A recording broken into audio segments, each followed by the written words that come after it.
Good morning students, कैसे हो आप? तो उम्मीद है अच्छे होंगे।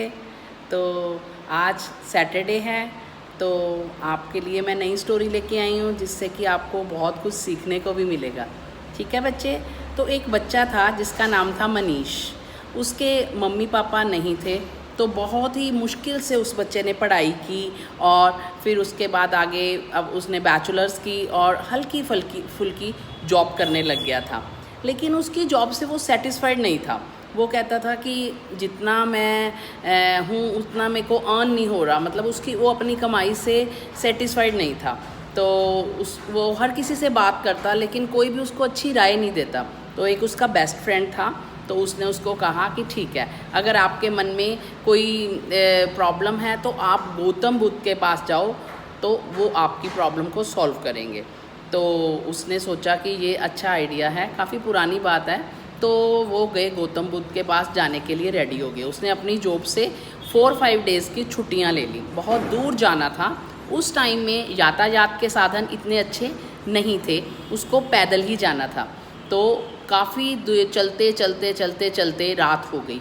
तो रात को उसको दूर से एक घर दिखाई दिया, तो वो उस घर में गया और उसने वहाँ पे आश्रय मांगा कि मेरे को आज रात को यहाँ रहना है, तो कृपया आप मुझे यहाँ रहने की आज्ञा दें। तो उसकी जो वहाँ पे एक लेडी थी और उसकी एक बेटी थी। वो जो उसकी बेटी थी वो बोल नहीं पाती थी, तो उसकी जो माँ थी उसने कहा कि ठीक है आप यहाँ रह जाओ, लेकिन जब भी आप गौतम बुद्ध के पास जाओगे तो मेरा एक काम कर देना, उनसे ये पूछना कि मेरी बच्ची कब बोलेगी। तो वो कहता है ठीक है। सुबह वो आगे की तरफ निकल गया। जब वो आगे गया उसने देखा बहुत ज़्यादा पहाड़ हैं, अब इसको कैसे पार करूं मैं। तो वहाँ पे एक जादूगर उसको मिला। तो जादूगर कहता ठीक है, मैं अपनी जादू की छड़ी से तेरे को ये पहाड़ तो क्रॉस करवा दूंगा, लेकिन तुमने मेरा एक सवाल गौतम बुद्ध से पूछना है। वो कहता वो क्या? वो कहता मेरा ये क्वेश्चन है कि मेरे को मोक्ष कैसे प्राप्त होगा। मेरे पास सब कुछ है लेकिन मेरे को मोक्ष चाहिए, वो मोक्ष कैसे प्राप्त होगा। वो कहता ठीक है। आगे चला जाता है। जब वो पहाड़ क्रॉस करता है तो आगे आ जाती है एक बहुत बड़ी नदी। फिर उसको प्रॉब्लम आ जाती है, अब मैं नदी कैसे पार करूँ। तो क्या होता है, वहाँ पे एक कच्छू कुआं होता है। तो वो उसकी जो शेल होती है वो हेल्प मांगता है कि मेरे को अपनी शेल से उधर क्रॉस करवा दे इस नदी को, तो मैं गौतम बुद्ध के बाद पहुंच जाऊंगा। तो वो कहता हाँ मैं आपको उधर पहुंचा दूंगा, लेकिन मेरा एक क्वेश्चन है। वो कहता अब क्या क्वेश्चन है? वो कहता गौतम बुद्ध से ये पूछ लेना प्लीज़ कि मैं ड्रैगन कब बनूंगा। वो अपना अपडेट चाहता था कि मैं थोड़ा सा आगे जाऊँ, वो ड्रैगन बनना चाहता था। वो कहता है ठीक है। वो उसको पार करवा देता है। वहाँ वो पहुँच जाता है जहाँ उसने अपनी डेस्टिनेशन पे पहुँचना था। तो वहाँ जाके जब उसकी टर्न आती है तो गौतम बुद्ध के जो शिष्य हैं वो कहते हैं आप यहाँ पे 3 क्वेश्चन पूछ सकते हो, इससे ज़्यादा नहीं। तो उसके मन में बहुत विचार आता है, मैं कौन सा क्वेश्चन किसी का डिलीट करूँ और अपना पूछूँ। तो यहाँ पे उसके मन में सारे विचार वो देखता है कि उस 3 क्वेश्चंस में प्राथमिकता किसको दूं। तो उसको लगा कि ये 3 क्वेश्चन इतने ज़्यादा ज़रूरी हैं, उन्होंने मेरी इतनी मदद की। तो उसने क्या किया, अपना जो पूछने वाला क्वेश्चन था उसको त्याग दिया। यहाँ पे हम त्याग की भावना को देखते हैं कि उसने त्याग कर दिया अपने क्वेश्चन को और उन्हीं 3 क्वेश्चंस को पूछना शुरू कर दिया। कि सबसे पहले एक लड़की है जो बोल नहीं पाती, वो कब बोलेगी। उन्होंने कहा कि जब उसकी शादी हो जाएगी तब वो अगले ही दिन सुबह बोलना शुरू कर देगी। और जो जादूगर है उसको मोक्ष कैसे मिलेगा कि वो जो अपनी उसके पास जादू की छड़ी है उसको फेंक देगा तो वो उसको मोक्ष मिल जाएगा।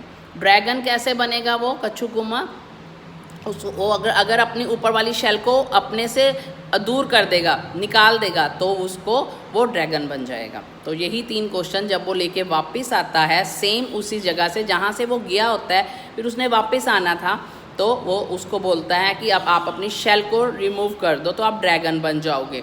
जब वो अपनी शेल को रिमूव करता है तो अंदर से बहुत सारी अशर्फियाँ निकलती हैं, बहुत सारे उसमें से धन निकलता है। तो वो धन किसको दे देता है, उसको दे देता है और वो ड्रैगन बन जाता है। वो जो मनीष था उसको बहुत सारा धन मिल गया उससे। आगे जाके वो छड़ी नीचे फेंकने लगता है तो वो कहता है मैं छड़ी फेंकता हूँ लेकिन आप ये वाली छड़ी खुद ले लो और आपको इसका फ़ायदा होगा।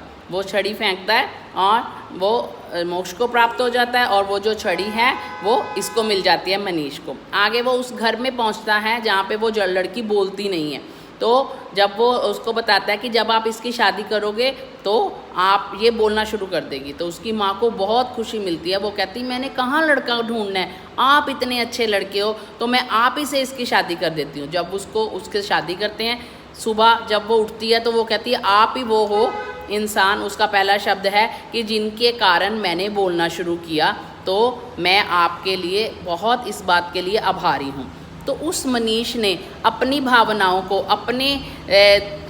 को त्याग कर उनके लिए जो किया, तो परमात्मा ने उसे क्या किया, अच्छी पत्नी दे दी, बहुत सारा धन दे दिया, और जो उसकी इच्छाएं थी, जो उसने त्यागी थी दूसरों के लिए, उससे उसको 3 से 4 गुना ज़्यादा मिला।